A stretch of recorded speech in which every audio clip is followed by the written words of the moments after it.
But unfortunately, we have only one discussant. So for the first two papers, we'll be able to take more questions if you want. So we'll start with Lionel Melin for a paper titled Instant Liquidity, Latent Risk.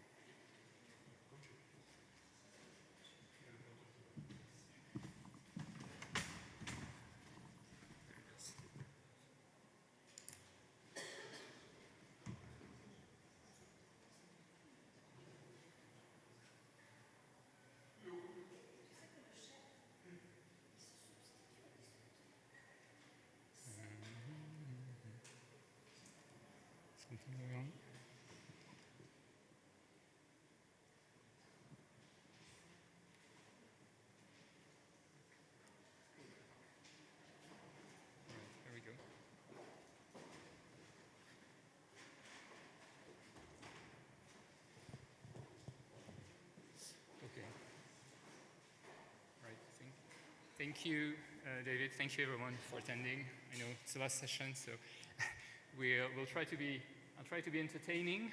So a little bit of sort of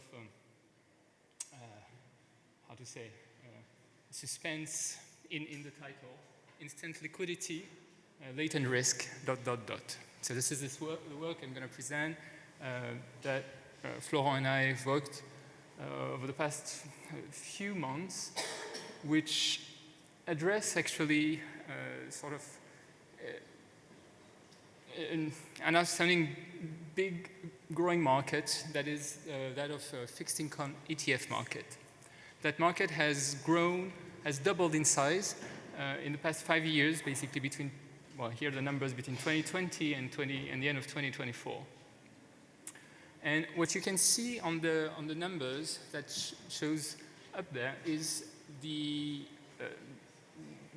progressive growth of fixed income ETFs based on government bonds, but also and foremost an accelerating pace of ETF issuances based on underliers that are more and more illiquid. Okay, so you can see ABS, munis, and corporate bonds taking an ever-growing share of this fixed income ETF market. Okay, so this is the landscape in which we're going to discuss and have a look today.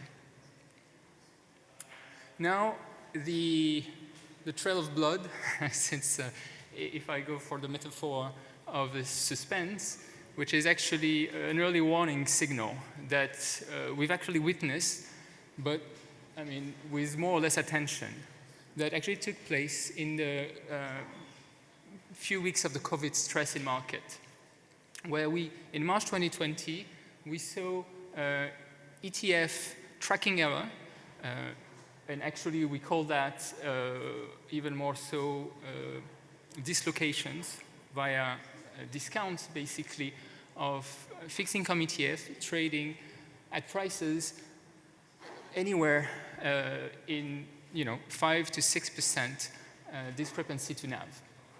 Okay, so these numbers are extremely significant.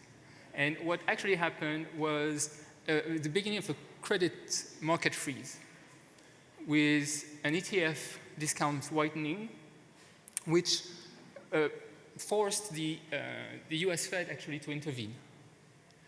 Okay, they intervened via the typical secondary market corporate credit facility. But it was, and that's worth noting, it was the first time that the US Fed actually bought ETFs, and more particularly fixed income ETFs. So the question at hand is staring straight at us in the face, which is how can we have daily tradable ETFs backed by illiquid underliers, and that remain in a stable setup all throughout. So the link question is then, well, when does liquidity transformation becomes a risk of fragility for a broad market? When we look very precisely at government bond ETFs, so the safest of safest, right, underliers, you can see there is actually, on the graph on the left-hand side, there's nothing. which is what we expect to find, basically, no tracking error. Okay, so would it be during the COVID stress episode? Would it be during the normalization of the Fed? Okay, these are, I mean, you can see on the graph the SOFR. Okay, so when the underlier is the vanilla bonds, then, which, I mean, we know are fungible, et cetera, there is nothing to monitor. However, as soon as we go deeper and deeper into more illiquid underliers, these are the pictures you observe. Okay, so you have muni bonds on the top left-hand side, corporate bonds aggregate, so, well, investment grade high yield on the top right-hand side. You have ABS on the bottom left, and you have the rest of fixed income ETFs gathered at the bottom right. Okay, when we are very precise about what we look at. And what we see is basically these spikes. Okay, plus a little bit of sort of variation or movement during the normalization. What's happening? Okay, typically the story here is, well, in stress time, the NAVs, so the asset values in the credit markets tends to become stale. Okay, so there's little repricing. But these widening, these joint gaps are actually potentially indicating that the ETF is pricing the value of the underlier. Okay, both in the downfall and in the bounce back. Okay, but as soon as we see these acute spikes, I mean, one needs to pay very close attention whether this arbitrage is still taking place. And I'll express exactly what we mean by arbitrage. Okay, so there is a stress that occurred. It was covered up, if I may say, or resolved. But what about the next potential event? So what I'm going to precise here is basically the articulation of our thought process. I mean, basically with ETFs, based fixed income ETFs, you have real advantages with basically faster continuous tradability despite infrequent and illiquid underlier. You have price discovery. You have portfolio rebalancing at immediate times. However, there are structural fragilities. Okay?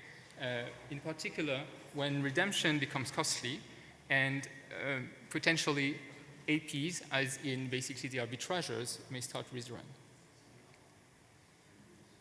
So the paper here goes a full circle. Starting from a theoretical foundation, we build from seminal paper from the credit illiquidity literature, like Gauss-Rocheteau from 2009. We add 2 layers of modeling, okay, which are dual markets, one on ETF, one on the liquid underlier.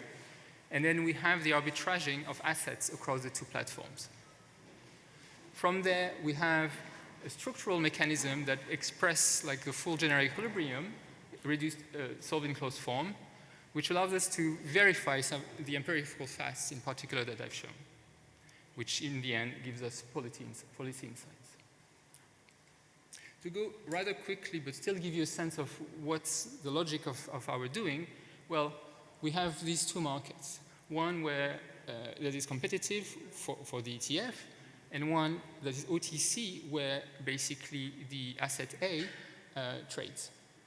Typical of Lagos-Rocheteau, you have this intermediary that's reflexive of markets that allows for a unique price to prevail on the OTC market amongst intermediaries, not towards the final client. Okay? You have frictions to access the OTC market. The rate of meeting is alpha, while you have an infinite contact rate to the competitive market. Okay? And investors value holding both of these assets which are substitutable to a certain level, and the demand changes. Okay, you have shock eyes that tells you whether you are a willing buyer or willing seller. Okay, so you have this heterogeneity of agents. The logic of the trading is here. So basically, when you start from any given state of holdings, asset A, asset B, and a preference state I, in a continuous manner, the B margin is adjusted, okay, because you get on the central exchange, and so you can adjust it anytime. At step 3, you may get a Poisson shock that changes your preferences, okay, or you benefit from holding a certain portfolio. And so at this point, you adjust your position, but only where you can, i.e. on the liquid platform, okay? And then you wait. You wait until you get a chance to meet with an intermediary. That's step 4, Poisson rate alpha. You meet the intermediary, you adjust the margin that you like best, this is best fitted to your needs, the OTC. You adjust your position there, and at the same time you rebalance the rest of your portfolio because you can. Mechanically, this is how it looks. In a static world where we have a certain amount of assets on each of the platforms, okay, so a number of assets that trade OTC, a number of assets that trade centrally. The top graph shows you the preference shocks, high, low, which gives motive for trade. You want to buy or you want to sell. And then the dots, the black dots, are when actually an OTC meeting occurs. And so you see the second chart shows you the position on the illiquid asset, which you adjust only when there's an OTC meeting. Well, the third line shows you the adjustment of the CEX, okay, so the centrally exchange, which adjusts in both instances, whenever there's a preference shock, but also whenever there is the chance to trade OTC. So in the previous setup, I mean, one of the takeaway and key element is basically the ETF serves as a liquidity hedge, okay, because you adjust your position on the ETF when you haven't had a chance yet to adjust your position on the liquid front, okay, and we see that in markets, like especially with institutional investors. Second layer of addition to the big model is actually how do the platforms adjust dynamically in terms of size. How are the ETF shares created or redeemed, okay? And that we model in here, okay? So we have authorized participants that have access to the competitive interdealer market, and that can access also the centrally exchange market, okay? And so what will they do? Well, they will take assets on one side, bring them to the other side, and there's a cost to perform that transformation. There's a epsilon cost to create the ETF share, a gamma cost to redeem that ETF share. The takeaway or the natural setup that we obtain is the following. It's a phase diagram, which I can describe quickly. This is the quantity of ETF shares, QB, okay? And on the x-axis. On the y-axis, you have the price differential, which is exactly this tracking error or premium discount between ETF price and underlying price. What you see with the two bands are basically these hard threshold for creation and redemption, okay? In between the bands, nothing happens. It's a gray area because, I mean, basically it's not worth for the arbitrager, the AP, to move an asset, create new ETF shares or redeem shares, okay? And if, I mean, on aggregates, what you see drawn on the picture is aggregate demand for the ETF, which is downward sloping, right? I mean, you can see quantity and prices, so the shape doesn't surprise you. And basically, what happens in this setup is any possible equilibrium is on the DB curve, somewhere between the two frontiers, parallel frontiers, either in the gray area or at the frontier. Once we said this, one very interesting dynamic of the model is actually its dynamic. As in, basically, depending on where you start from, where I was pointing at, which is basically the DB curve with around the dots, you will end up, after a shock of demand, in potentially different locations on the shocked demand curve. Why? Because either you are at the upper frontier of creation and then you continue creating ETFs, or you are somewhere else, either in the region or, well, here at the bottom of the region, and then you first need to cross the gray region before starting to create new ETF shares. Okay? So you have here history dependency in terms of market structure. Okay, so this was sort of the introductory parts. Now let's take this big model to exemplify what we want. And so what we're interested in. So what we see here is basically the first result of the paper, which is to say we look at two different cases, either all assets on OTC, okay, so there's no ETF market, or a case where we have the two potential markets created and we let the general equilibrium prevail. And what we prove is that basically there is a substantial gain in utility from having these two platforms coexist. Okay? And on the x-axis, you have OTC trading speed. So as we move from right to left, you have more illiquid OTC underlying. Okay? Which means that, and you see it basically, the more illiquid the underlying, the more benefit there is from the creation of a centrally exchanged platform. And in parallel, the more illiquid the underlying, the more assets, the more ETFs will get created. Okay, so here we are in line with the logical result that the more liquid, the more benefit there is for creation of an ETF. Second level of information, what about actually illiquidity measure or benefit from trade? So what you see is on the top right-hand side, the bid-ask spreads gets reduced mechanically, or not mechanically, but endogenously when we have the two platforms. Okay? And the more illiquid the underlier, the more that difference is. I mean, the bigger that difference in spread is. Why? Because the ETF is bringing a credible outside option to OTC trading. Okay, so there's less benefit from trading on OTC, hence less a price premium that, or a fee that intermediaries can charge. Okay. Now, what about the motivation facts that I shown in the first place in the case of a freeze?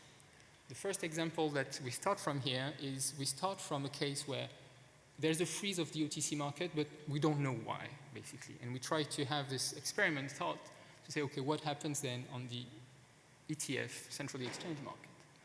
And what the model tells us is that basically, if you block the illiquid front, there's more demand on the liquid front for trading and adjustment. Hence, there should be a positive price push. Okay? This is not what we've observed, which actually means that, there is a cause for the crisis, and which actually means that the ETFs are doing the price discovery. Okay? The next question is, well, how far can we go into the price discovery? Because as soon as this gap widens between the ETF price and the NAV price that remains stale, there is a risk for disruption. And this is exemplified by the picture on top right-hand side on this slide, where basically what we see is after a demand shock, okay, investor wants to reduce their exposure and sell the ETF quickly, but then the price falls below the net asset value, okay, and this discount emerges. But then the type of assets get unraveled is becoming of typically bad quality, and that could be, more and more the case. And at that point, we start seeing authorized participant withdraw. Okay, that brings this jar setup. And then the discount persists, and you may have a spiral into NAV discounting. Okay, so for each of the model predictions, you actually have, it matches the empirical facts from the 2020 event.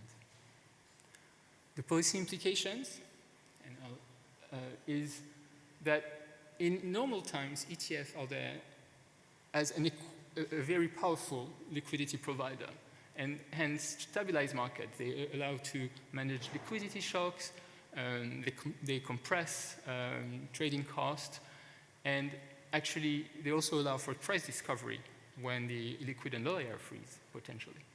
However, they may, to the contrary, amplify stress in the worst case scenario, where the large redemptions on the ETF side can force sell illiquid bonds. the policy discussion that opens in here are mostly, well, to be discussed with the proper regulators, but are mostly focused on the redemption mechanism, because this is where the sensitive point lies. Okay, so either with basket designs, transparency requirements, or means for the APs to continue provide their services in stress times.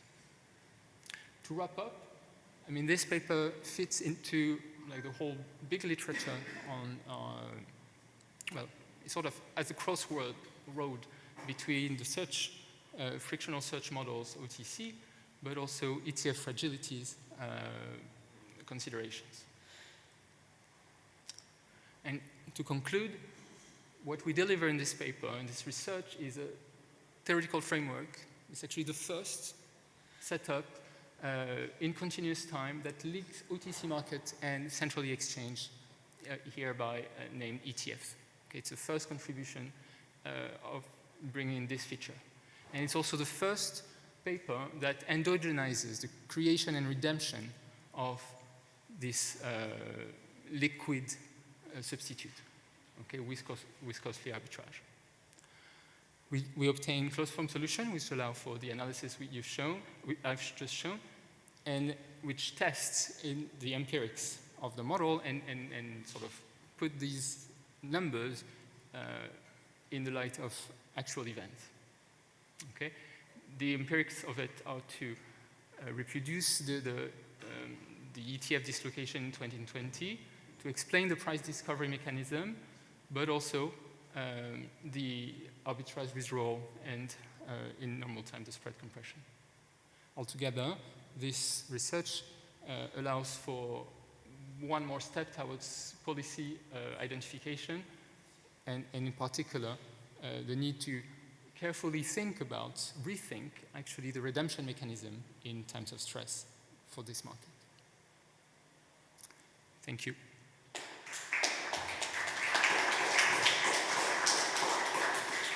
Thank you very much, Joël. Are there any questions in the room? Yes. Good afternoon. Is the rapid growth of bond ETF solely an opportunity for investors, or does it also present risk? Second question. How can we explain the persistent price discrepancies between non-government bonds, ETFs, and their underlying axles? Okay. I'm not sure I got everything from the first one, but the second one, the persistent discrepancy. So with underlying illiquid bonds, you see, this is, I like to show, again, this picture, basically. So this picture shows you that there's a range, basically, of discrepancies that can be equilibria in this market. Okay, so the gray zone shows that so long as basically the price difference is not large enough to motivate new ETF shares creation or the existing ETF shares to be withdrawn, then basically the price difference will be non-zero. Okay, and as you correctly identified, this is what you see in particular, you know, during the normalization period when, you know, there's a lot of trading back and forth and the market is trying to find the right footing. Okay, and so that's basically 2023 and around this time. Okay, so this is where there's persistent, and I mean it's basically, you know, positive and negative, but it sort of bounces on the boundaries that you've seen on the graph.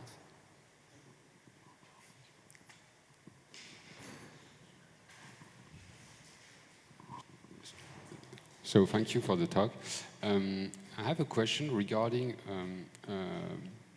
improvement of liquidity, because if I understand well, what you are saying is that in some situation there is an improvement of liquidity, and but in some other situation, basically the presence of ETF is somehow just a way to distribute risk across market participants, and it can generate maybe on short-term instant market liquidity, but on long-term there is no real improvement. So how would you distinguish between a genuine market liquidity improvement or just a pure redistribution of risk across participants? Like you mentioned, it could be a fire sale because of even increased stress in the market. Yeah, so how would you distinguish, basically? And second question is that you mentioned as well that what is important is the way in period of stress you handle liquidity, meaning maybe you want somehow to control liquidity to not to generate too much stress, but at the same time you don't want to gate somehow the exit, because it would be in sharp contrast to the purpose of the ETF market. Yes. Okay. I'll try to answer to both of your questions, which are exactly to the point, in basically one first answer, which is the difference is good times versus bad times. And that sums it all. So in good times, ETFs are this amazing liquidity transformation mechanism or tool or contracts. Okay, why? Because they allow basically the investor to adjust their portfolio all the time, okay, without having to trade in the wild. Okay, so that's great. Okay, and it has all the side perks that we've noticed, reduction in spreads, etc. Then comes the bad times. And the bad times is basically the counterfactual or the side effect of the good times, which is basically, as you rightfully say, ETFs have a commitment to try to track NAV and actually, so basically redeem assets, even in bad times, okay? And that's the, if I may say, the problem, because what happens in bad times, typically in illiquid markets, is that basically all the investors just hold on to their assets, okay? They close their eyes and they say, well, let's come back in a couple of weeks and see how things hold, okay? Because you need to let the stress go.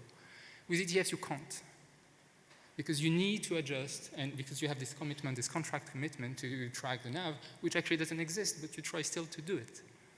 And so you try to identify the frontier, you try to go there, you unload your assets, whatever you have.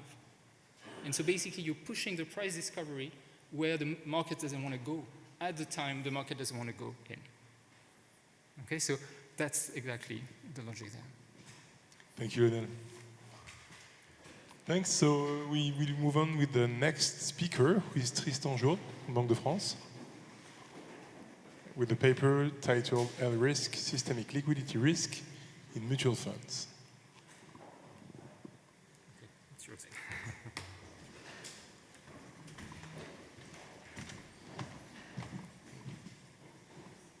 Hello, everyone.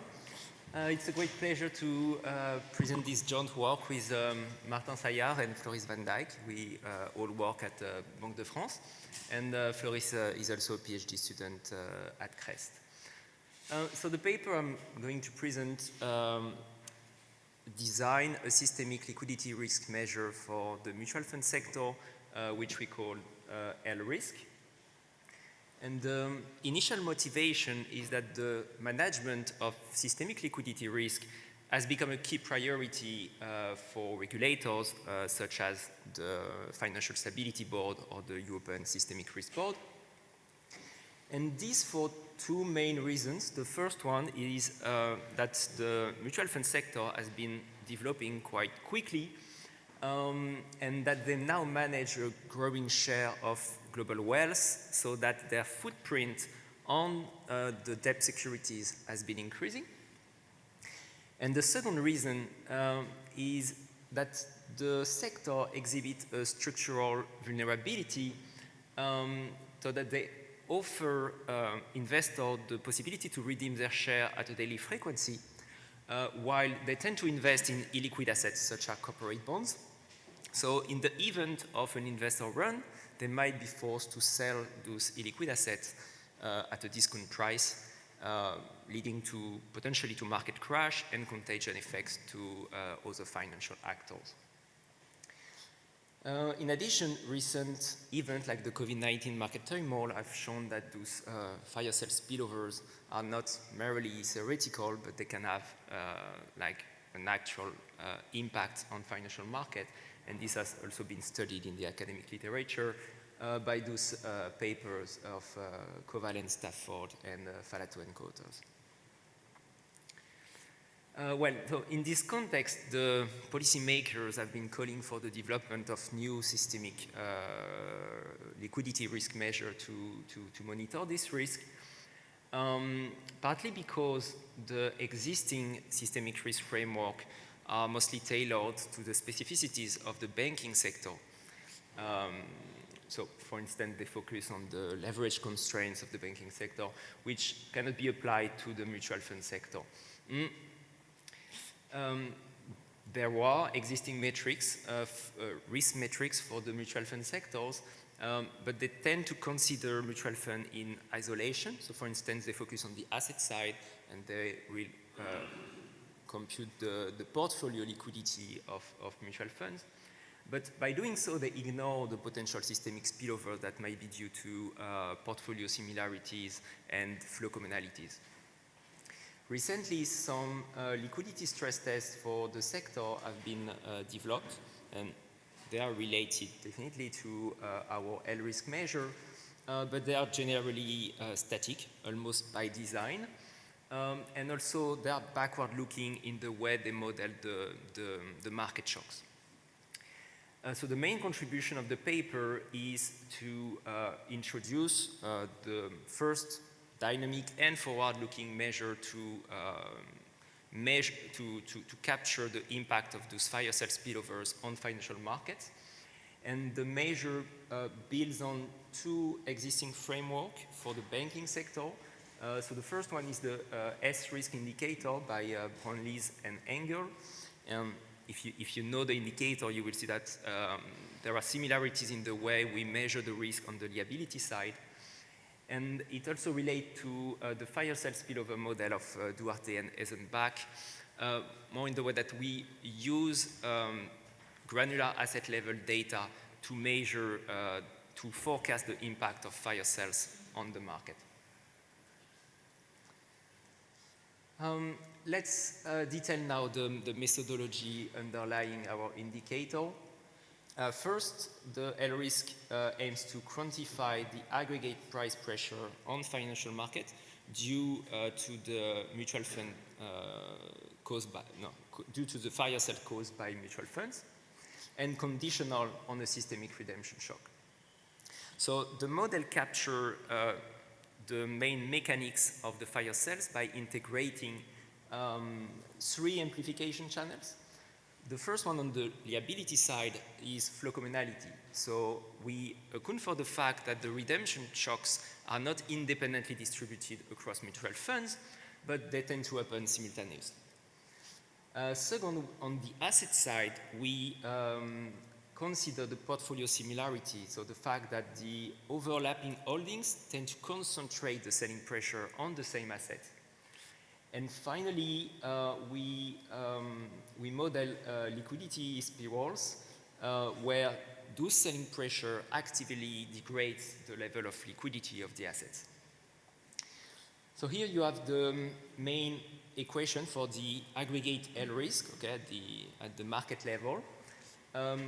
AG is just the size of asset J. AT is the size of the whole market. So the measure basically a weighted average of the expected price pressure for asset G conditional on the systemic shock. Okay, and in the next slide I will detail what is this price pressure function. So the way we model the price impact is relatively standard in the literature. So the price impact depends on the total sales volume by investment funds. of course, relative to the market size of the asset, of asset J, times the illiquidity level of asset J. So liquidity here is an asset liquidity score based on the beta spread, comprised between 0 and 1. 1 indicated the most liquid assets. So 1 minus liquidity represent our illiquidity penalty. And finally, we have this kappa coefficient that's just here to translate the scale of this product, the arbitrary scale of the product, into an interpretable expected percentage price drop for each asset J. As I was mentioning before, we want to forecast those price pressures. So I will show you in the next 2 slides how we forecast the total sales volume in time t+1 and the liquidity in time t+1. Okay, so for the liquidity, we consider that selling volumes actively degrade the liquidity of the assets.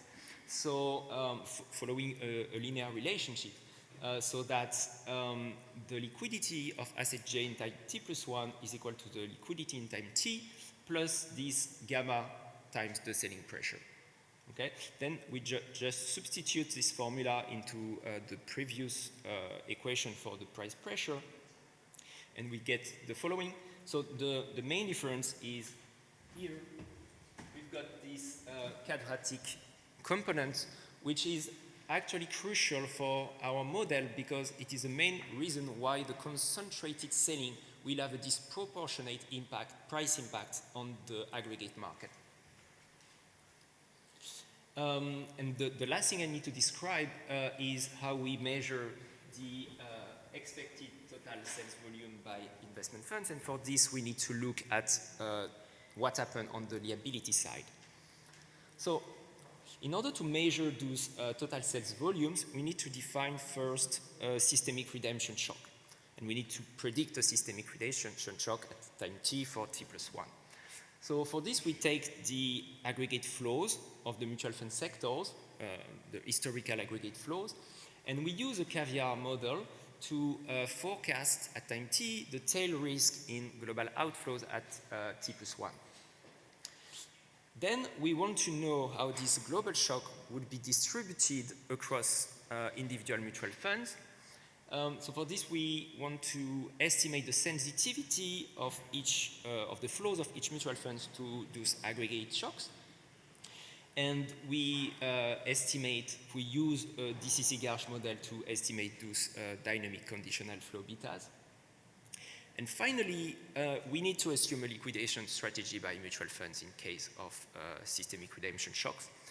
And for simplicity, here we assume horizontal sizing, which means that the funds want to preserve their liquidity buffers. So for a given level of redemption, they will sell proportionally to their portfolio weight. This is actually a relatively realistic behavior, especially during crisis episode. It has been shown, for instance, in the paper of Zhang and co-authors. So in order to calculate those total sales volume by investment funds, we just need to make the product of the global shocks, the fund betas, and the portfolio weights. Just to sum up the different steps of the framework, first we need to forecast the tail risk for global outflows. Then we need to see how these shocks are distributed across individual mutual funds, and we use a DCC-Garch for this. Then we assume a liquidation strategy, and we are able then to compute the total sales volume conditional on the systemic redemption shock for each asset. And then we use those sales volume as input in our price impact functions to measure the impact of fire sales on the price of those securities, and we can aggregate that at the market level. Well, in terms of data, we focus on the US corporate bond funds from January 2011 to 2024. We use CREST to get the granular portfolio holdings by mutual funds and the fund flows.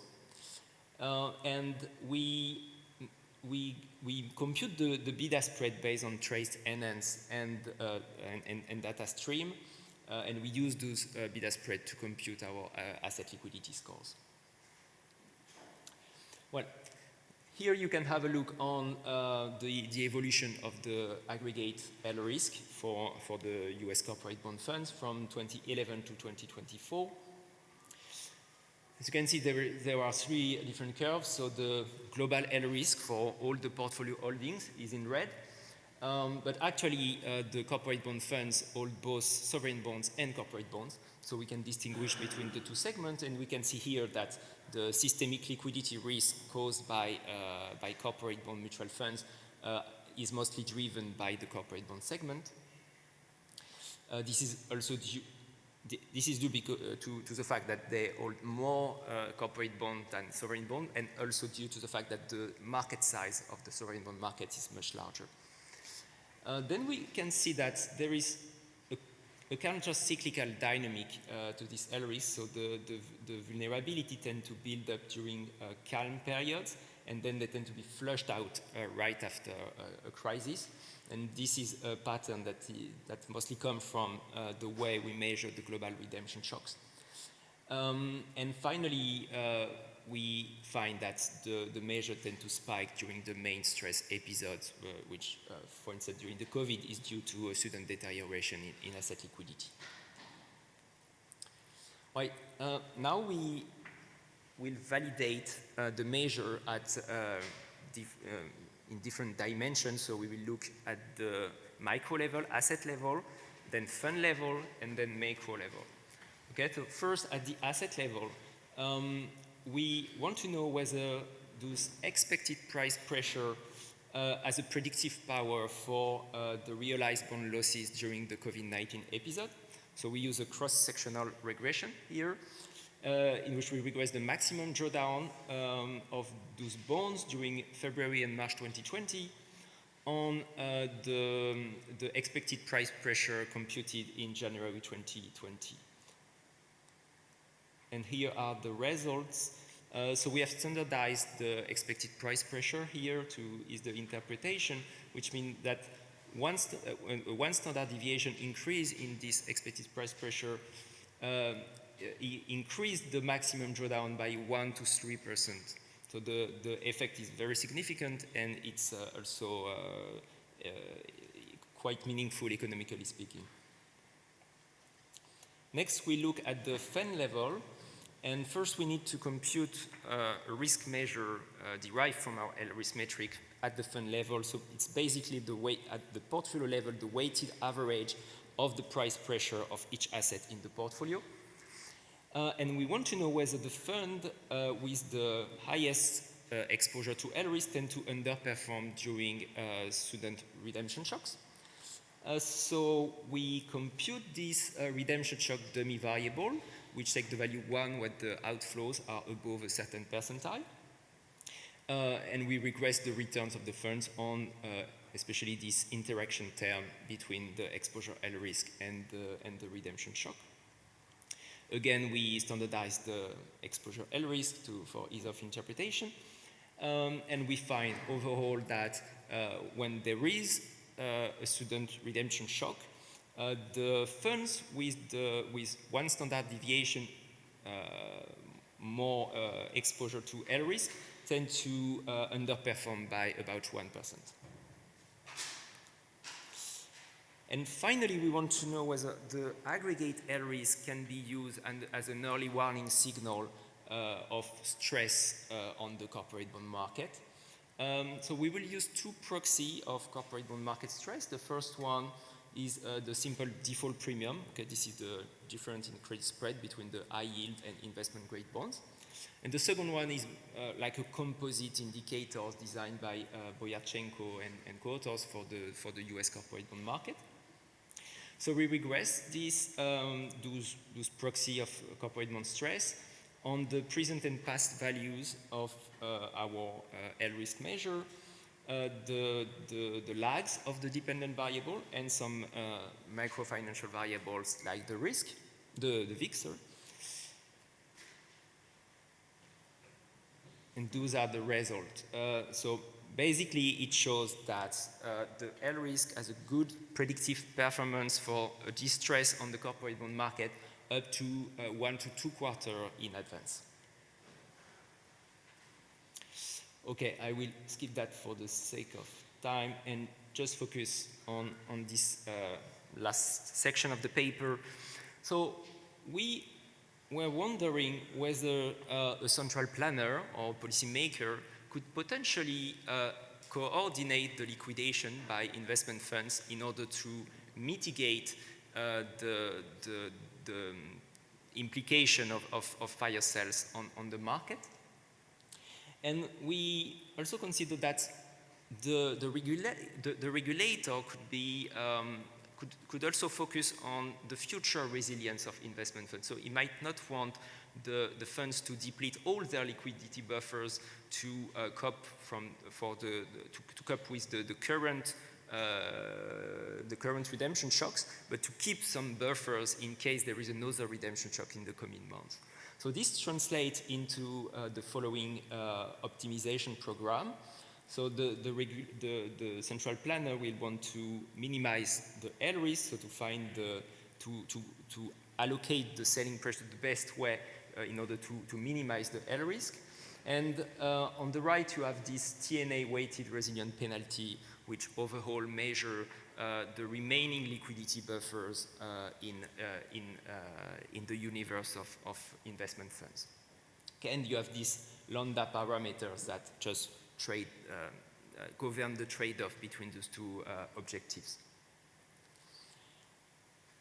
The results are here. On the top panel, you have the global LRISK. On the bottom panel, you have the resilience penalty. I would like you to focus on the gray dashed line, which represent our benchmark. Okay, those are the level of LRISK and resilience penalty in case of uncoordinated horizontal slicing strategy. This is totally related to the result I've shown you before. And then on the main curve, you have the level of LRISK and resilience penalty when we optimize the distribution of the selling pressure to minimize the LRISK and minimize the resilience penalty. So when lambda is equal to 0, the optimization program only focuses on minimizing the LRISK. And we see that we could potentially achieve a huge reduction in the systemic implication of fire sales, reduction by about 80% from the benchmark. But it would be at the cost of really depleting the liquidity buffers from the universal mutual funds. But then the regulator can try to achieve a better trade-off between those two objectives. And we see that by setting the lambda to about 100, it can strike like a very good balance between reducing the LRISK drastically and also managing to preserve the future resilience of the funds, so to have more liquidity buffers that under an uncoordinated horizontal slicing. So this is quite interesting, this result on the bottom panel, because it means that the regulator could actually use these global redemption shocks to reallocate the liquidity buffers and to manage to actually improve future resilience by investment funds. So just to conclude, the paper, in a way, just answered this call by regulators to develop new systemic liquidity risk measures. And the LRISK is both dynamic and forward-looking, and we show in the paper that it has a good predictive power in different dimensions, so both at the asset level, fund level, and macro level. And so the LRISK could be used by the regulator to first anticipate those fire cells. But also I've shown you in the last section, it could be used to potentially design new macroprudential liquidity management tools in order to minimize the impact of fire cells on the market and ensure future resilience. So of course, this optimization program might not be implementable in practice, but I guess that it suggests that more could be done to minimize, to develop some tools to minimize this systemic liquidity risk. Thank you.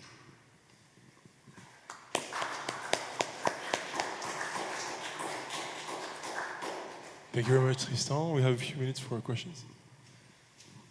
Good afternoon. How do the interaction between market impact, portfolio, similarity, and liquidity spiral amplify risk in bond ETFs? So the paper do not consider the ETFs. It's only for standard corporate bond funds. But I can go back 1 second on this main equation that really governs this amplification and concentration effect. So this is really here that once you consider that the liquidity actively degrades with the selling pressure, you have this new coefficient, this quadratic component here, that really allows us to model that the concentration of the selling pressure will lead to a disproportionate impact on the market. Without this component, basically the fund could allocate their selling pressure wherever they want. The aggregate market impact would be exactly the same because it would be linear.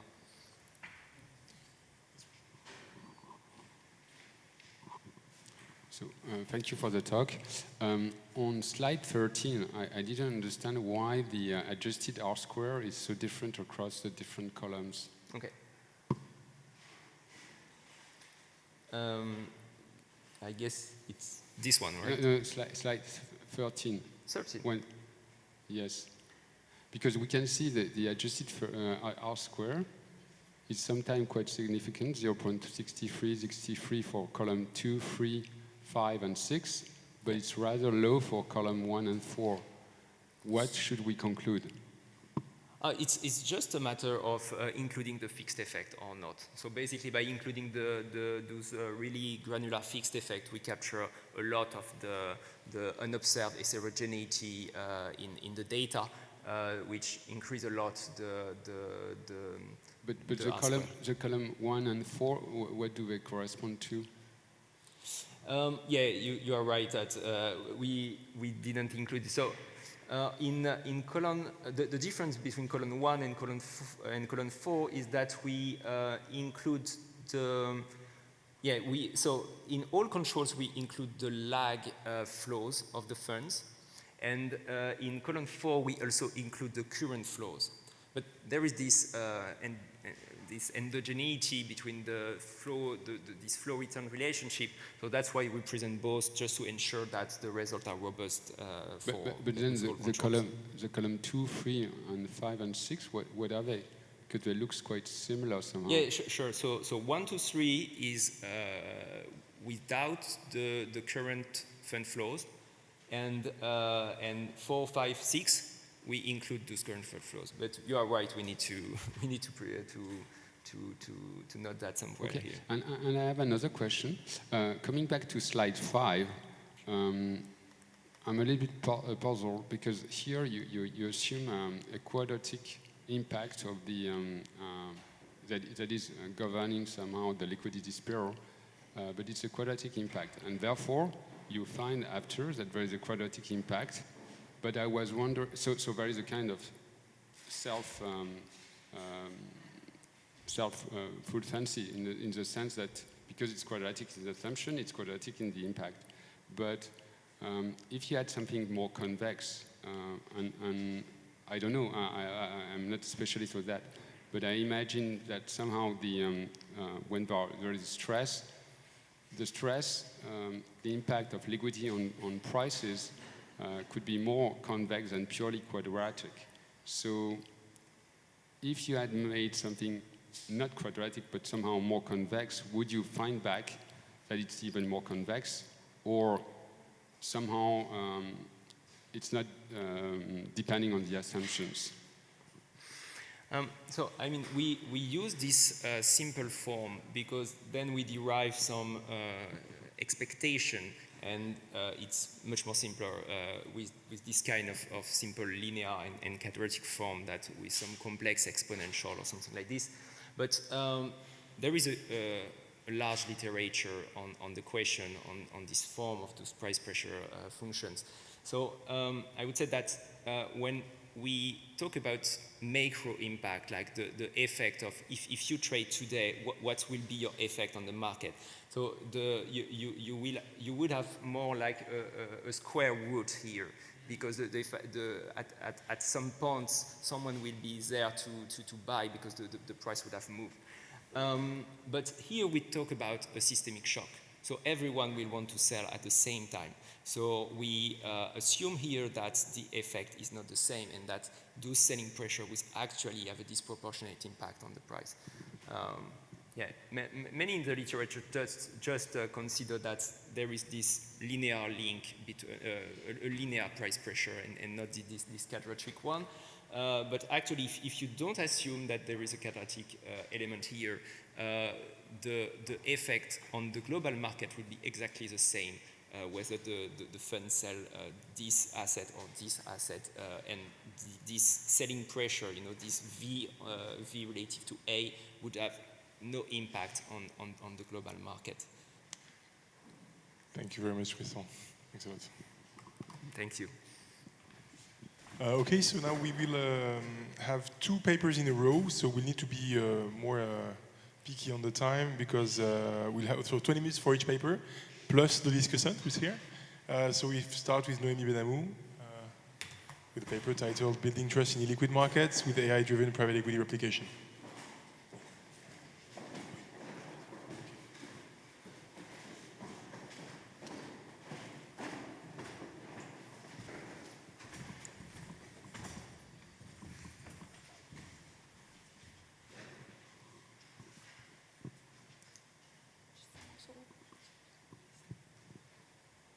Excusez-moi, je dois appuyer sur le bouton vert, c'est ça? Oui, c'est ça. Ok, merci beaucoup. Hello everyone, thank you very much for having us today. We are very delighted to speak here. Let me introduce myself. So my name is Noémie, and I'm a student at Bocconi University. And this is Shamil, currently working at AI for Alpha. Today we will present the work of AI for Alpha, a French fintech that develops artificial intelligence solutions applied to asset allocations. More specifically, today we will focus on how AI can improve portfolio construction, particularly in complex areas such as private equity, where data are less transparent and market dynamics are less easy to interpret. If we look at wealth allocation today, private equity is taking on an increasingly important role. It addresses a real demand from investors, higher diversification, and great performance. However, private equity has 2 main issues. The first one is that it's very illiquid. It has long-term investment horizons and difficult opportunities of exit. The second one is valuation. Valuations are often smooth, which makes risk difficult to assess.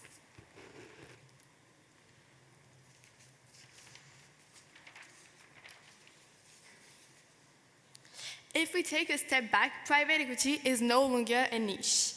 It is now a massive asset class with more than 13 trillion invested and 13% growth per year.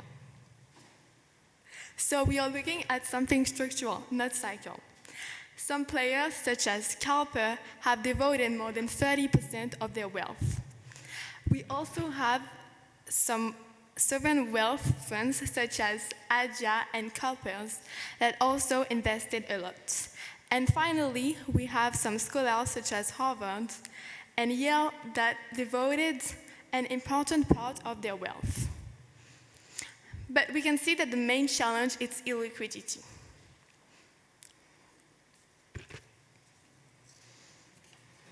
Today, there is a real shift happening in private equity. Funds are no longer able to exit their investment. More than 18,000 companies have held their funds for more than 4 years, and the average return is exceeding 6 years. This is due to 3 things. The first thing is that now buyer and seller do not agree on the same price anymore. Secondly, initial public offerings are becoming less frequent. And finally, investors are no longer looking for theoretical performance, but they actually want cash.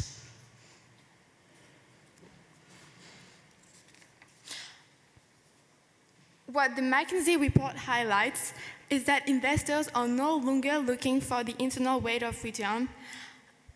The internal rate of return is basically the main benchmark and is the theoretical performance.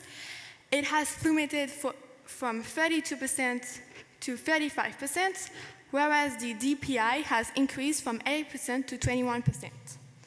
But this does not mean that liquidity has improved. It means that investors are now looking for concrete evidence. They don't want basically theoretical performance.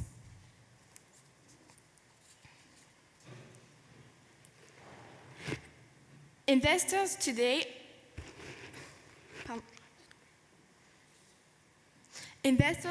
are engaged in a delicate balancing act.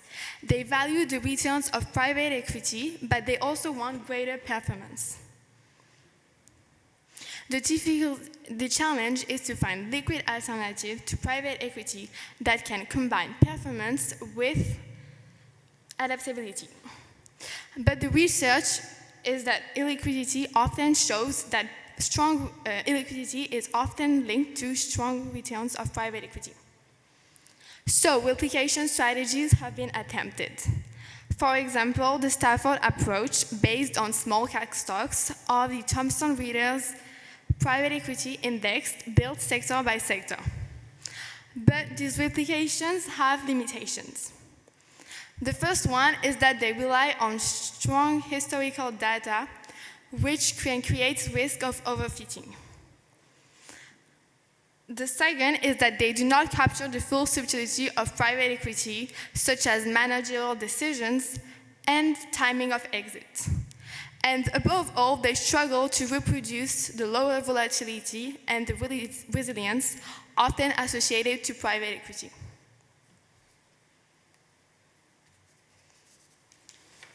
So we have seen that liquid alternatives to private equity struggle to replicate performance while offering flexibility. AI can change this. The objective is to use liquid instruments while incorporating return asymmetries, particularly during downturns, in order to better approximate private equity funds. The PEARL approach is based on an AI-driven framework designed to replicate private equity returns while enhancing liquidity through future-based strategies. This leads to improved replication using AI, even capturing downside protection, which is a key feature of private equity.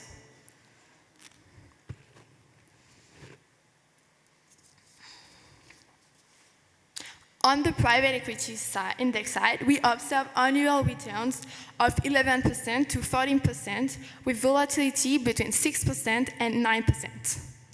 The Sharpe ratio, which measures how much return is generated per unit of risk, is strong, around 1.6 to 2. Now, let's compare this with daily proxies such as Stafford, listed PE, Thomson Reuters. Yes, they provide liquidity, but volatility rises sharply, reaching up to 26%, and the Sharpe ratio drops to 0.5 to 0.7. More importantly, if we look at drawdowns, maximum losses, they are significantly larger for these liquid proxies. Conclusion, private equity indices offer a better risk-return balance. But how does the theory work? I will leave the floor to Shamil that will explain you more.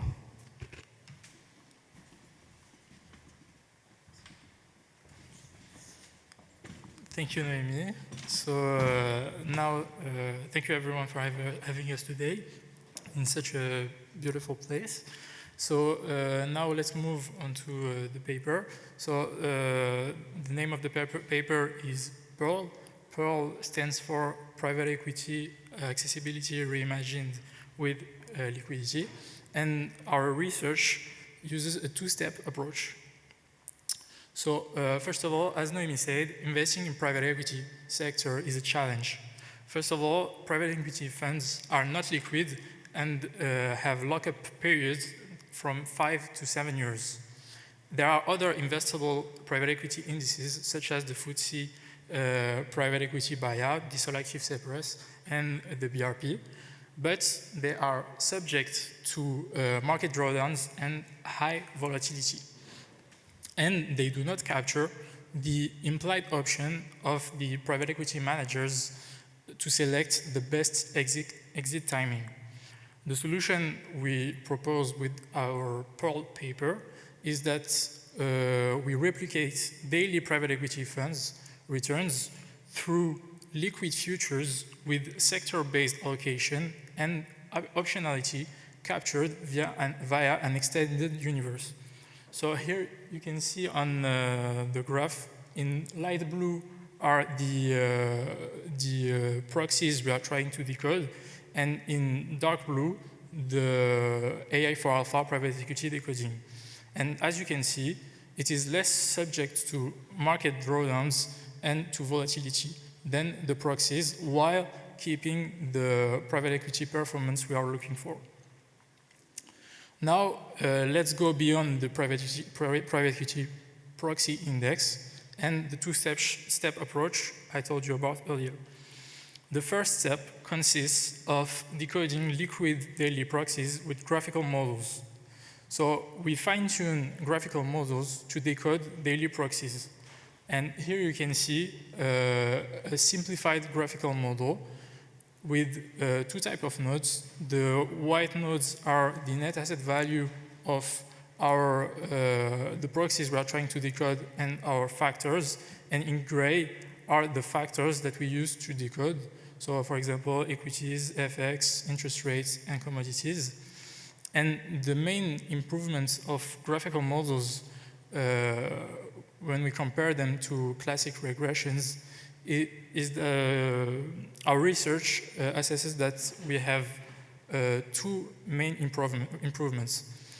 The first improvement is that it deals with collinearity, because we know that markets are often very correlated. For example, if you look at the S&P with the NASDAQ. And the second improvement is the temporality, because as you can see on the graph, you have a connection with the horizontal lines, which makes the model more robust over time and time dependent. And now the second step is to create asymmetric returns that behave like private equity funds. So the idea is quite simple. We take the time series of the proxies we are trying to decode, and we keep unchanged the positive returns, and we use an asymmetric factor of 90% of the negative returns. This will help smoothen the returns and give us less volatility and drawdowns, which will help us behave like classic private equity benchmarks. Decoding private equity funds with a wider universe helps us mitigate drawdowns and volatility. The decoding technology is used to capture K dynamics and sector allocation. It infers regional and size exposures from a daily private equity index. The diversified investment universe of 30 liquid futures enables us to capture lower drawdowns and volatility. So it integrates interest rate futures as safe havens during market stress. And it adds commodities, FX, and volatility instruments such as the VIX to hedge inflation capture macro trends, and enhance diversification. So here's a quick sum up of the 30 liquid filters we use over many asset classes. And now for the results. So as you can see, the blue time series are the AI for alpha decoding of the orange benchmark we decoded. And we have improved statistics. We achieve better returns, less volatility and drawdowns, a Sharpe ratio around 1.2, and a very nice correlation over lifetime with the benchmarks. Now, let's make a quick zoom over the Bloomberg PE buyout. So what is the Bloomberg PE buyout?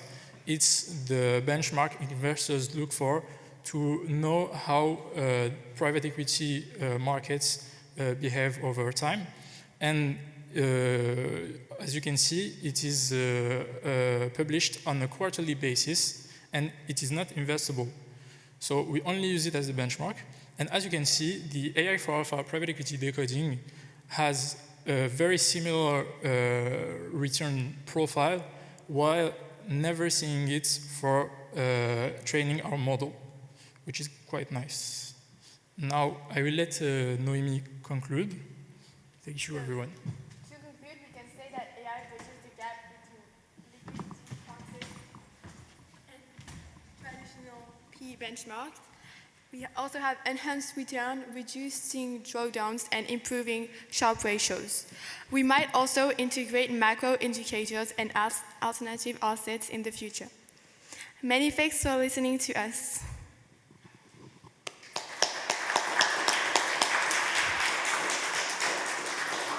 Thank you very much, Noémie and Shamil. So we'll move on with the next paper by Dale Rosenthal, and then we'll have a joint discussion of the two papers.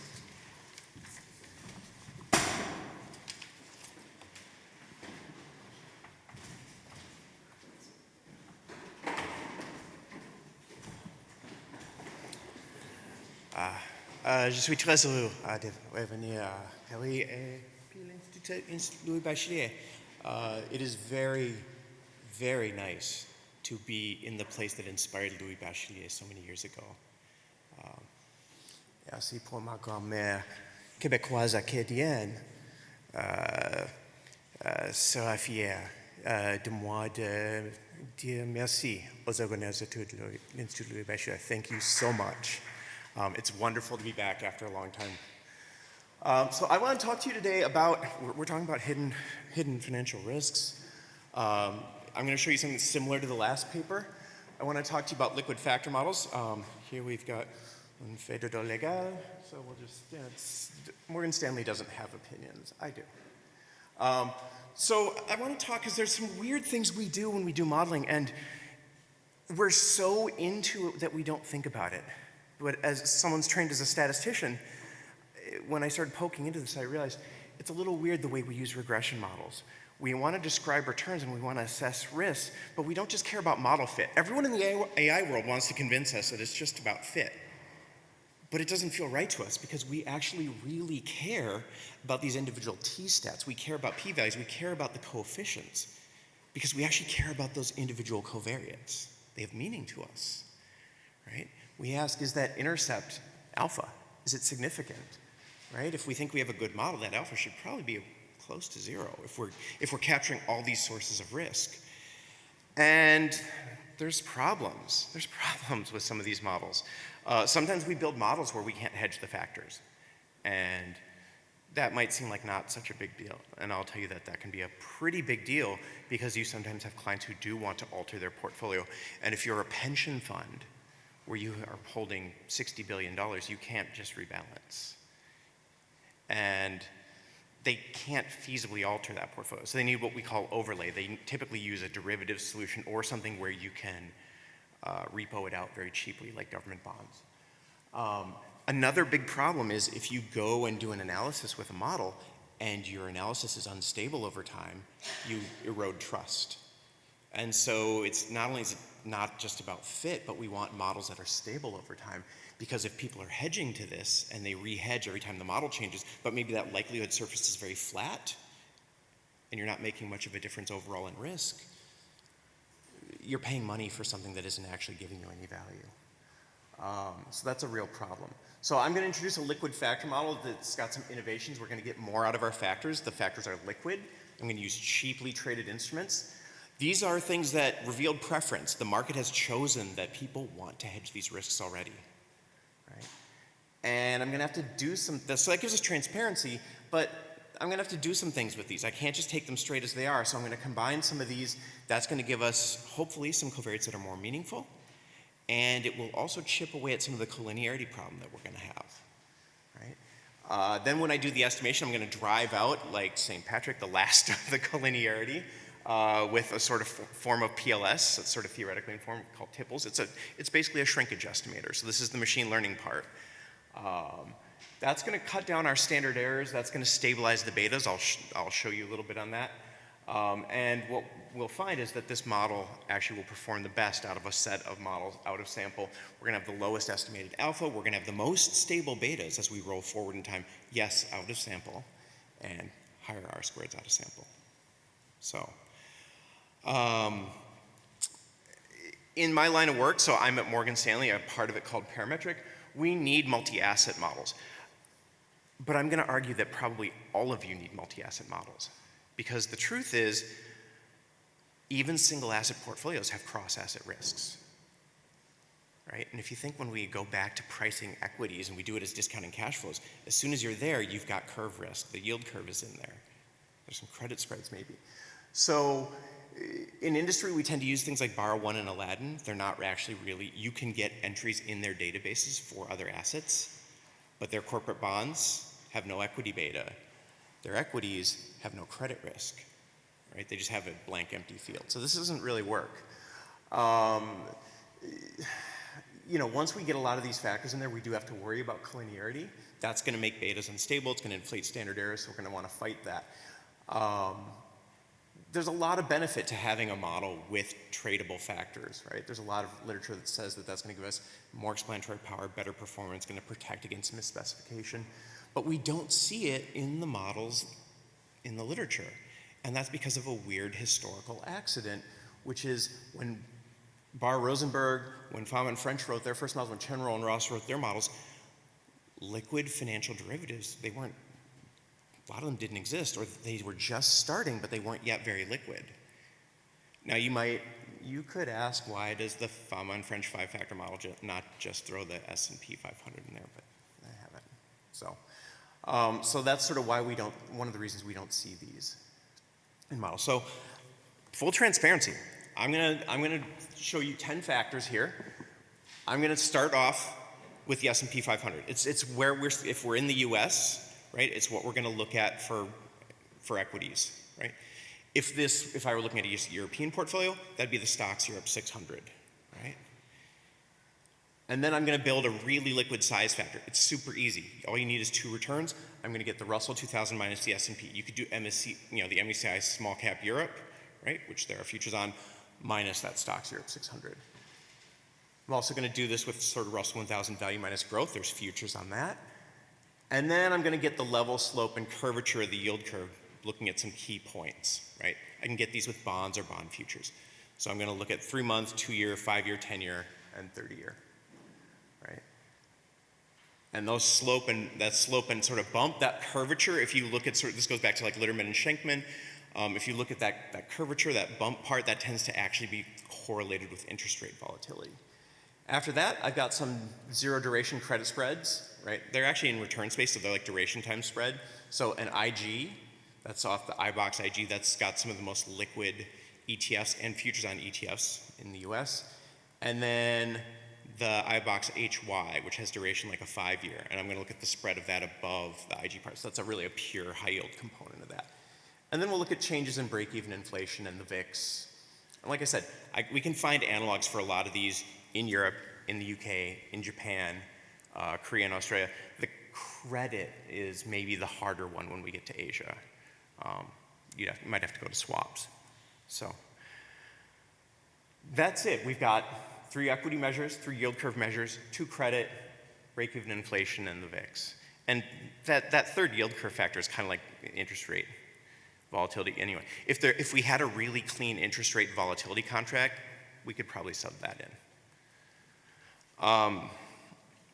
I'll show you that gets rid of a lot of the collinearity problems, but it doesn't get rid of them all. And so what we're going to do is we're going to use partial least squares. This is Hermann Wold developed this in 1966. It's sort of kind of like PCA regression. We're going to create roughly orthogonal sort of covariates from our variables and then regress them in an order. So it's a staged regression. Now, with normal PLS, it was developed when Hermann Wold said, I have no idea which of these variables are important. Here we have theory. And so we're going to lean really heavily on that theory. If I'm looking at an equity portfolio, I kind of know what factors I should look at first. It'd be weird if I looked at yield curve measures first. So I'll look at the overall equity index first. I'll look at a size and a value factor. And then I'll go to the yield curve and credit. If I'm looking at a credit dominant portfolio, I'm going to look at the yield curve factors first, and then credit, and then I'll go to equity factors.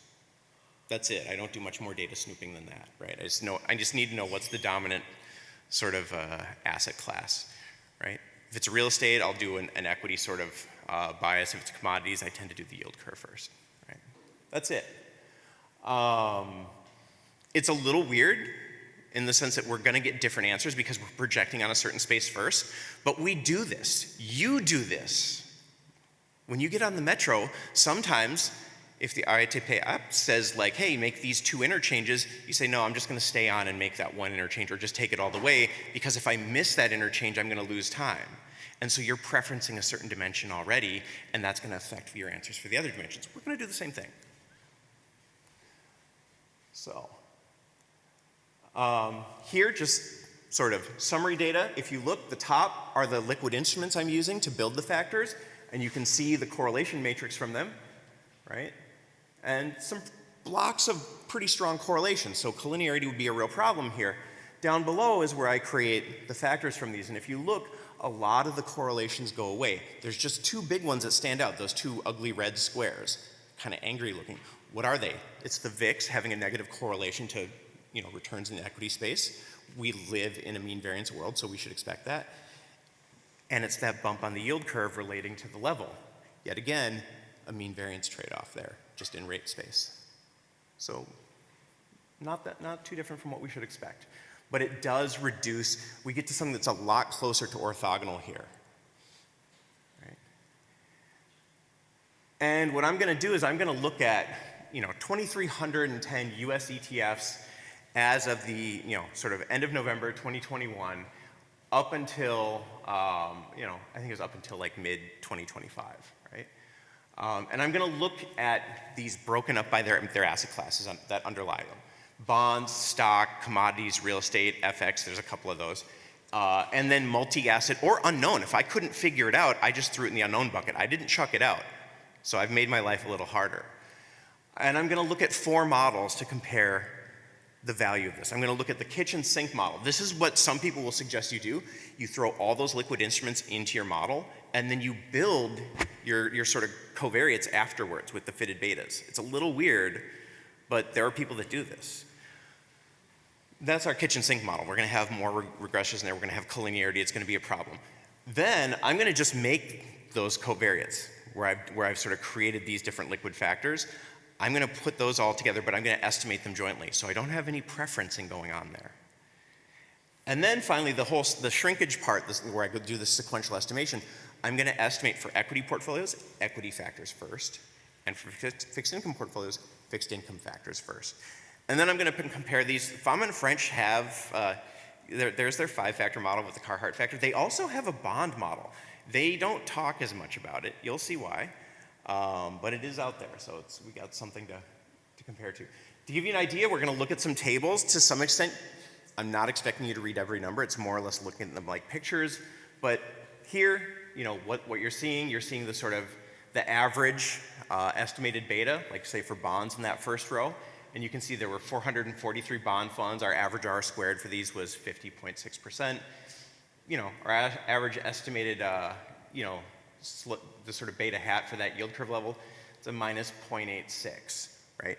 Now, because we're using returns for estimating these yield curve factors, what you're going to see if you were to break these down into fund categories, that yield curve level coefficient is like, it's like the negative sign of an effective duration. Which is kind of nice, because you know what to expect if you have longer term bond funds. It should be bigger, and it is. So,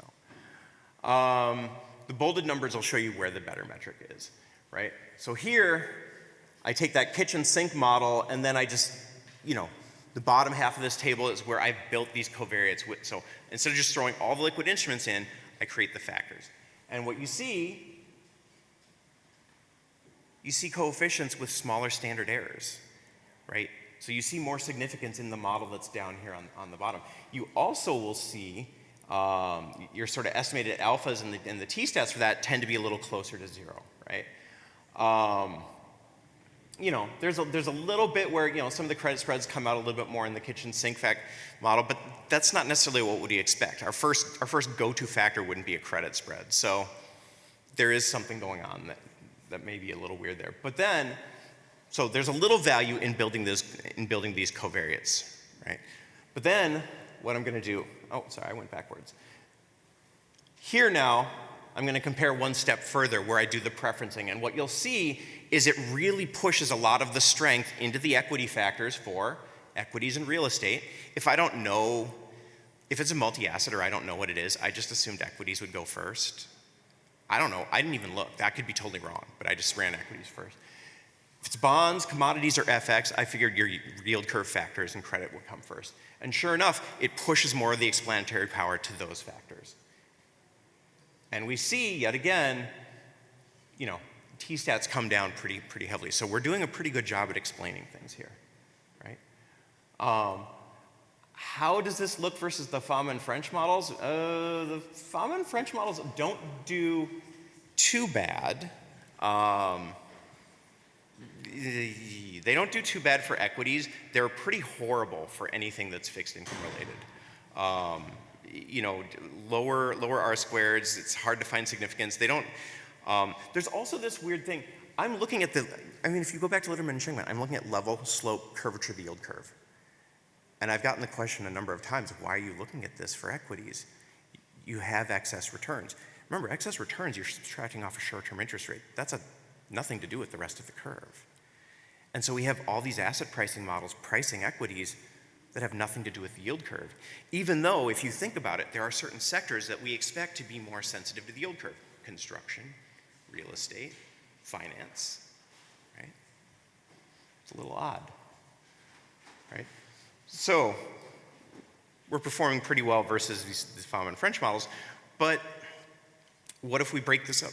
What if we break this up by asset class? And you can see here, you know, we're doing a pretty good job. Where things are significant, and this is the other nice thing that we get out of this model, is we're going to throw all these factors at a given asset class, and then we're going to see what's significant. And we don't expect all of the factors to be significant, but we do want to allow for these cross-asset risks to come out. And so, for example, if you look, equities, yeah, a lot of the equities are exposed to the overall equity market. They're exposed to size. They're exposed to value.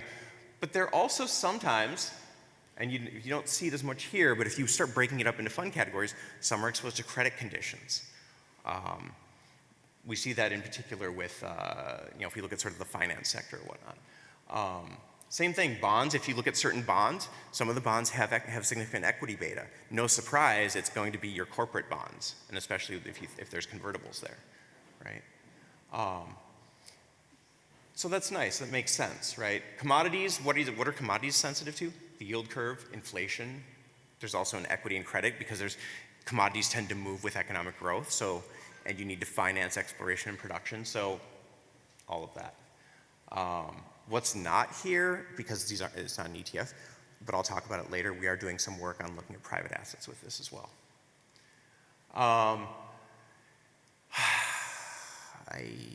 Yeah, it's unfortunate. There's lovely tables here of all the different fund categories. I think there's like 83 different fund categories. Every ETF manager I know wants to look at the table. Not the whole table, they want to see their part of it.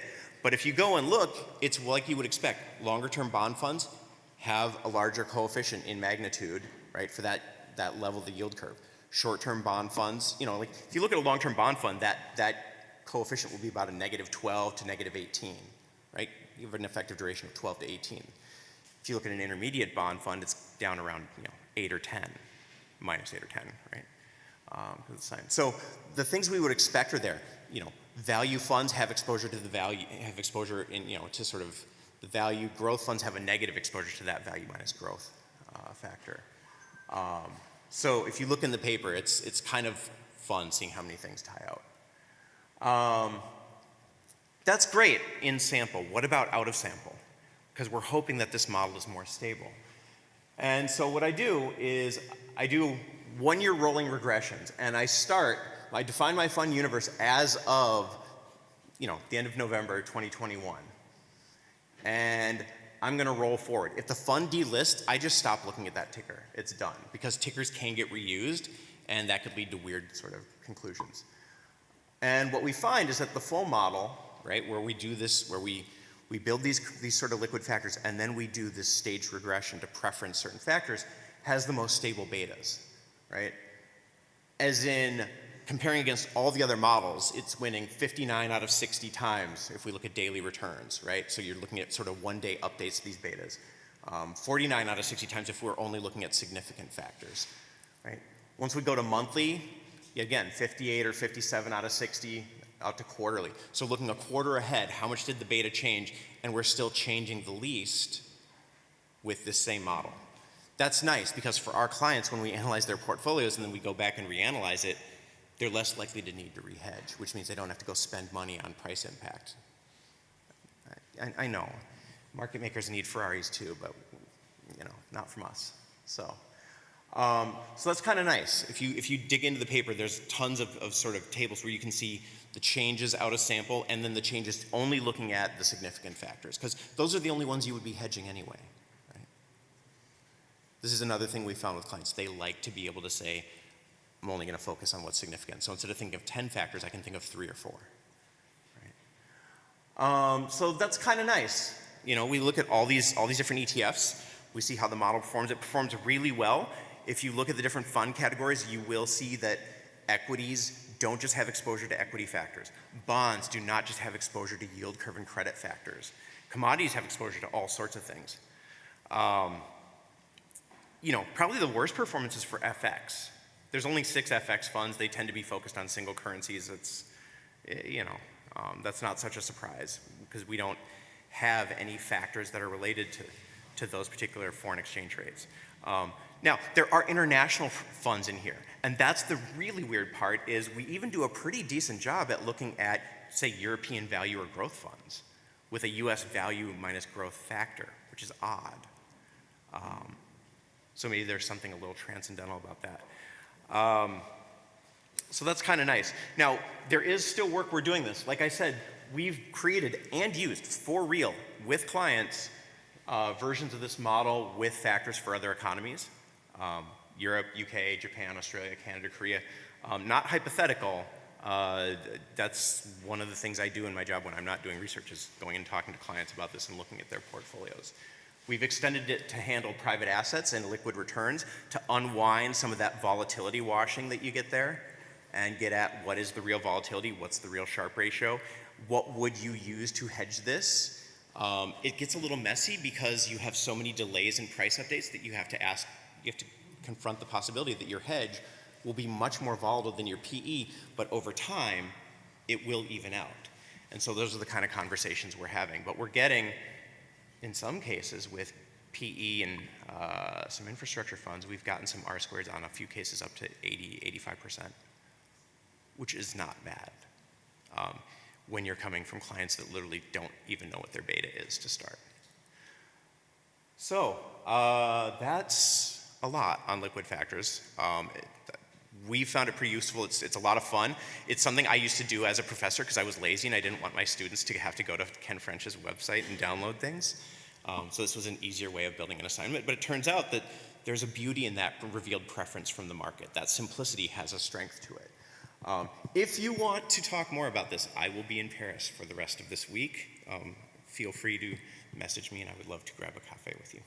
So thank you. Thank you very much, Dale. Thanks a lot. So now we move on with the discussion with by Gould and Marrow.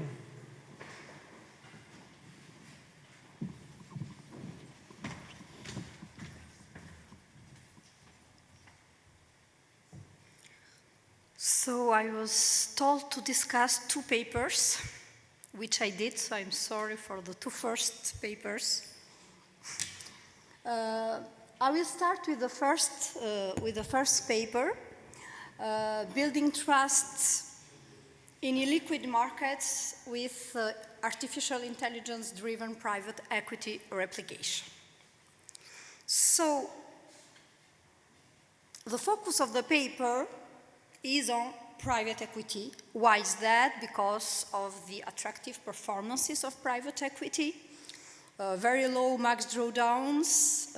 It's a very increasing industry, which is more likely to become a core component for institutional investors.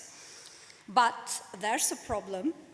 Investors are confronted to liquidity and transparency issues. So the central question of the paper is how to reconcile strong performance on the one hand and the lack of transparency and liquidity of private equity. And the answer is very interesting and original because the authors propose a 2-step approach in order to rely on an artificial intelligence framework to replicate private equity using fully liquid instruments, mainly equity index futures, combined with graphical models and with some asymmetric return adjustments. So there are 2 steps. Basically, the first one relies on graphical machine learning techniques, and the second one applies asymmetric adjustments in order to get smooth patterns as those that are observed at private equity indexes. And of course, the authors apply some additional features in order to take into account, for instance, of tail risk hedging using VIX futures, and of course some CTA-like momentum strategies in order to get even a further drawdown mitigation. So the key results are very strong because the replication, the decoded strategy does quite well. The authors obtain an annual return for around 17%, which is much better than for daily private equity index, liquid indexes. The Sharpe ratios get better as well because they are now above 1.2, which is much better than 0.4 to 0.5 for daily existing proxies. And of course, the maximum drawdowns are lower with respect to liquid proxies. So overall, the strategy appears to very successful in combining liquidity performance and stability, which is really important in this literature. So I have now some comments or remarks regarding your paper. One question is related to the asymmetric factor. You apply an asymmetric factor of 0.9, which is, I don't know how is it chosen, but it's arbitrary, I guess. And I understand that the point is to reproduce the smooth returns of private equities. So why 0.9? Is there an economic prior to motivate this? And another point is that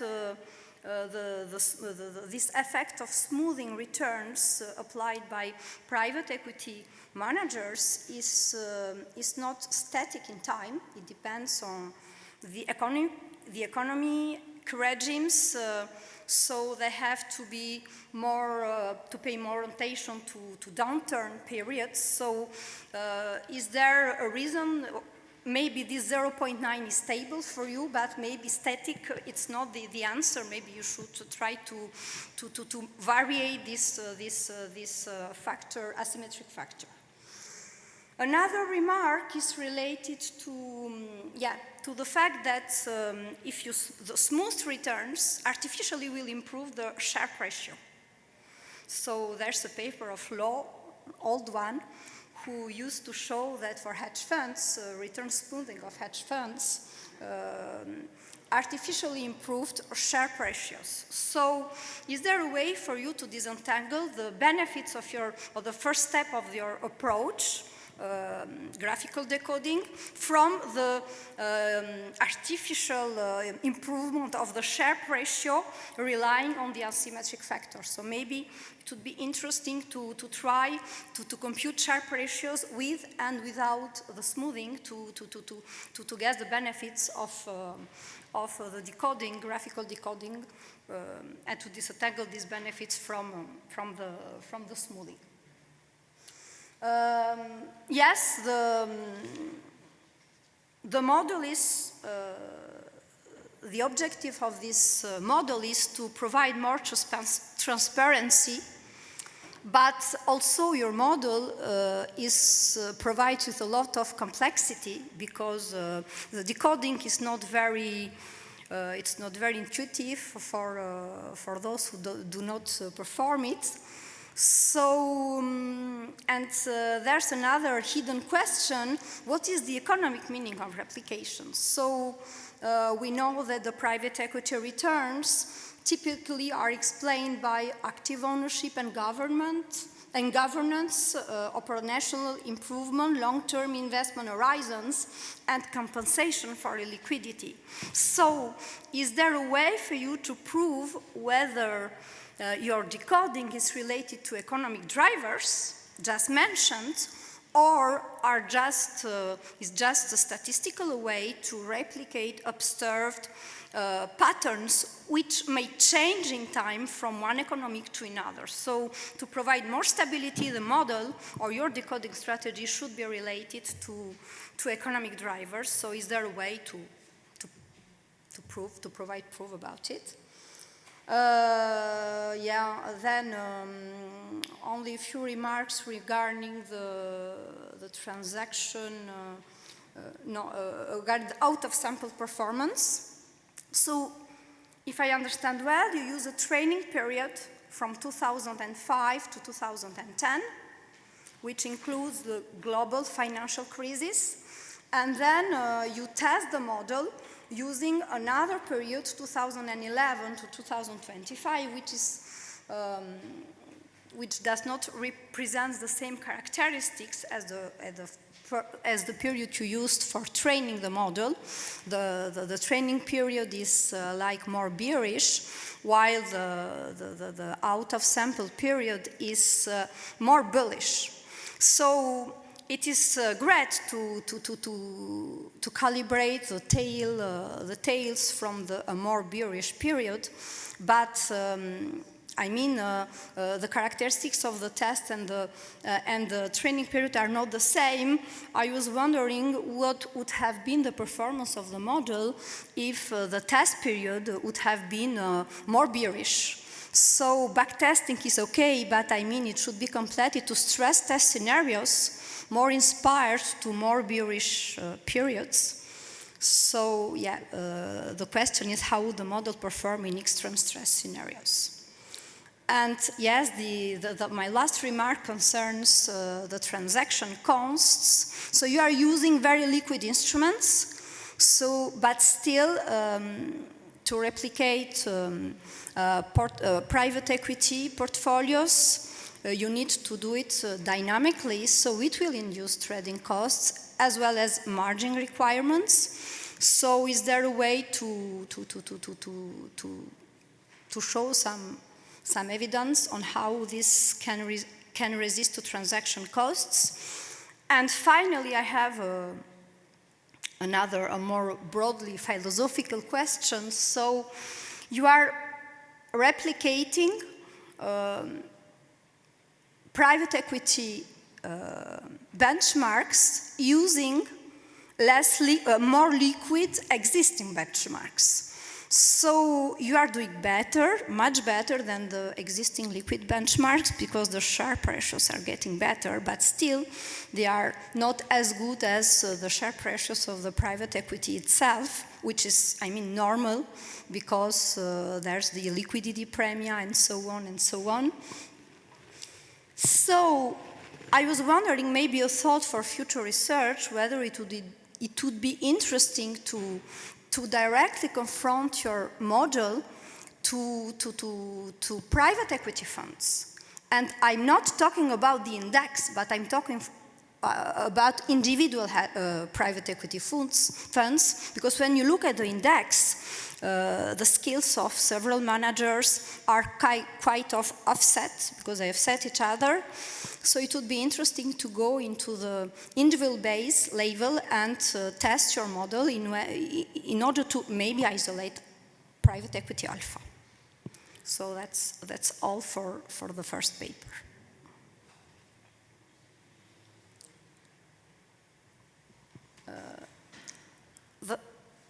The second paper is about liquid factor models.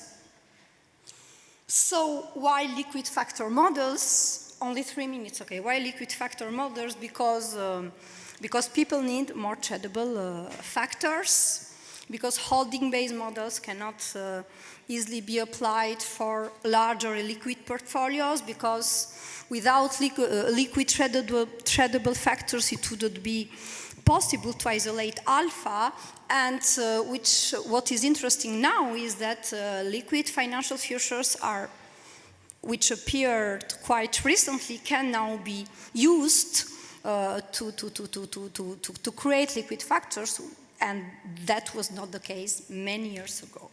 So the central question of the paper is whether it is possible to build a factor model using cheap, liquid, directly hedgeable instruments that is at least as good as existing models, and of course providing us with more stable parameters. So I will skip the methodology, which basically was relying on 2 steps: feature engineering to obtain less correlated liquid factors, and then a thoroughly informed partial least squares to perform shrinkage, and to estimate iteratively in theory-driven order the factors, using them one after the other.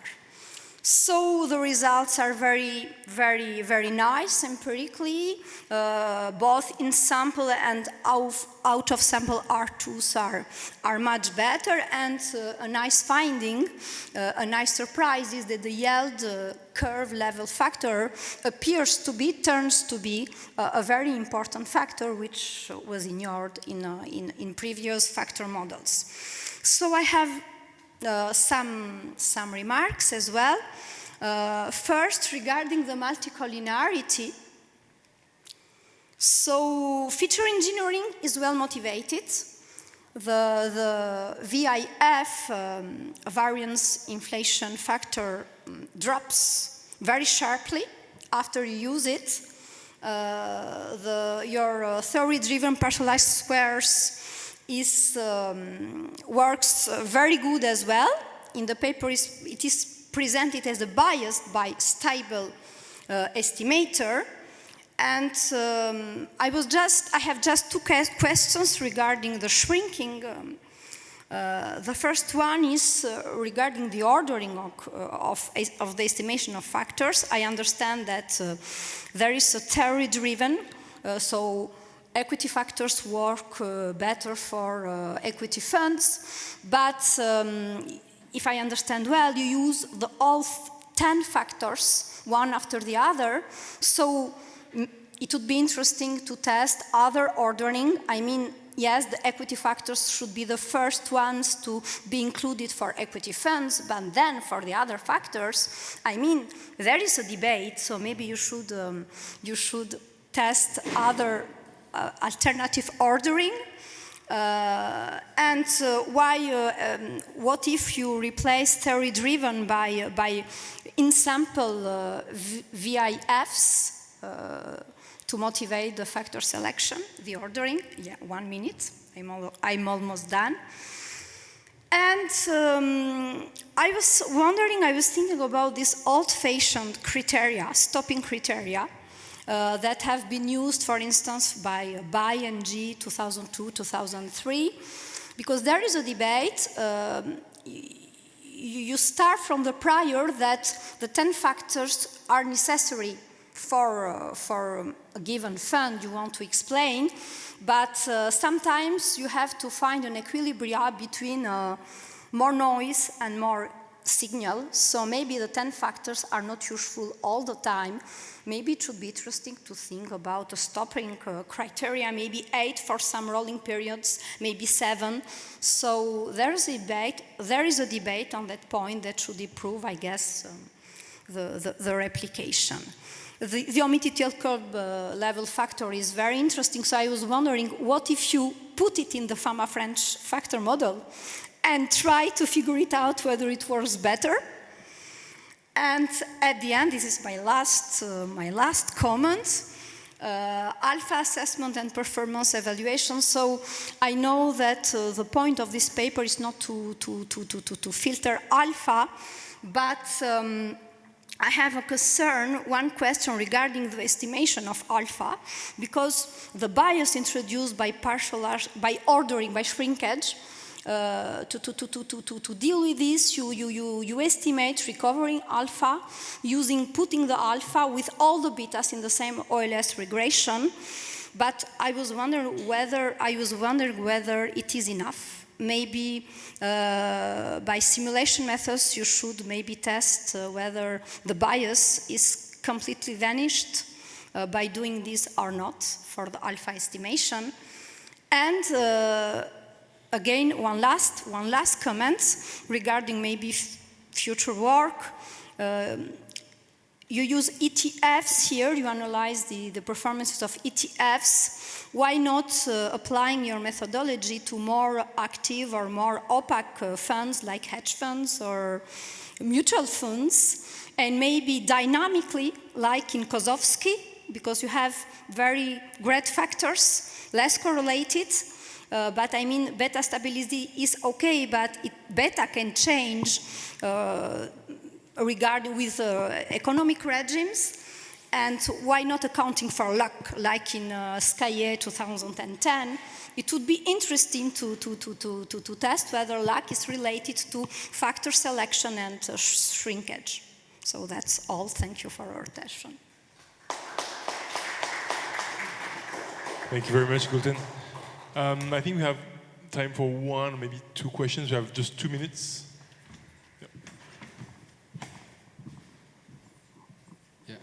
I have a question regarding the second paper. On a table on page 10, you show that in fact there was a lot of reduction in the variance, so an increased T-stat, and you said out of sample it does perform well. And the fourth, yeah, sorry. The second paper, the second stream, sorry. And I was wondering whether the out of sample ongoing performance, do you think, according to you, it's coming from the shrinkage or from the factors?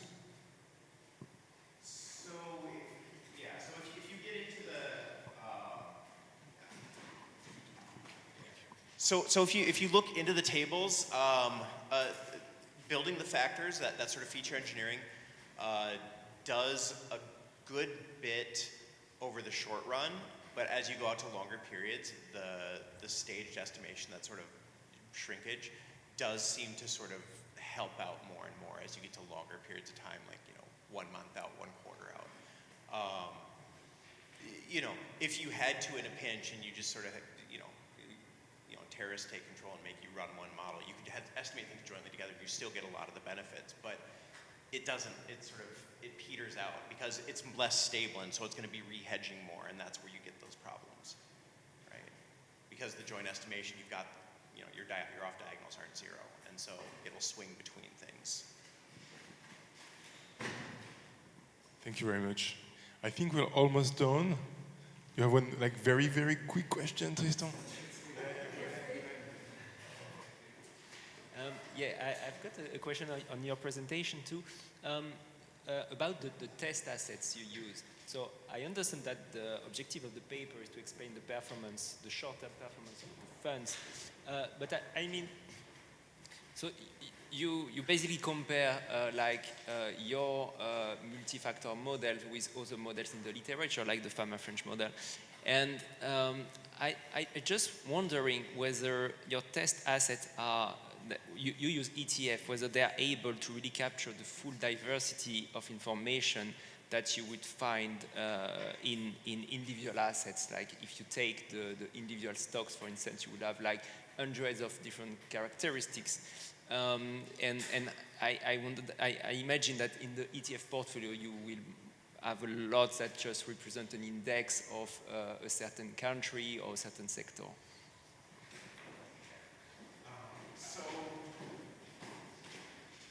So yeah, I'm not capturing all the different characteristics, in part because the market has not chosen to hedge those. And so I've just said, all right, if the market doesn't want to hedge CEO age or dividend yield, then I'm not going to hedge that. I don't even know what dividend yield is. I mean, there's a yield curve component, there's a slope of the curve component, there's an economic growth equity dividend growth component to it, and there's an equity. I don't know what it is cleanly, and so I've gone with what's out there, what I can hedge cleanly. You know, does that sometimes make it hard for some of the international funds? Yeah. There was the question, why not look at mutual funds or hedge funds? That's been done, is what I can say. But, you know, there are, I'm not wedded to these factors. If someone wants to make more financial futures, I'll gladly throw them in there. It's, if anything, I had hoped, there was a business trip I made to Australia, and I was trying to swing through Singapore to ask them to try to list credit futures for Asia, and that didn't happen. So, you know, that's the only reason they're not there, is I can't really hedge those very easily. I can do it in a bar context if I want to rebalance my portfolio and, you know, create portfolios to hedge these very specific characteristics. But that doesn't work for an insurer or a state pension fund or whatever. They're not going to turn over 30% of a, you know, $20 billion or $100 billion portfolio. So. Thank you so much. Time to wrap up. Thanks for the great presentations, the interaction in the room, and I wish you a nice evening and a nice day in Paris.